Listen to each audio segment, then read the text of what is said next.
Railway वालों भाइयों, आइए देखते हैं साइंस का एक न्यूमेरिकल। यदि एक व्यक्ति 10 सेकंड में 50 जूल कार्य करता है तो शक्ति का मान कितना होगा।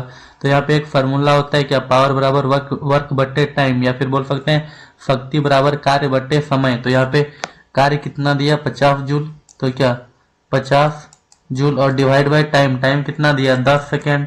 10 सेकेंड तो यहाँ से कट जाएगा कितना 5 घर में, तो आंसर कितना आ जाएगा 5 जूल पर सेकेंड। और 5 जूल पर सेकेंड को ही बोलते हैं क्या वाट। तो कितना आ जाएगा answer 5 watt. D number answer. धन्यवाद।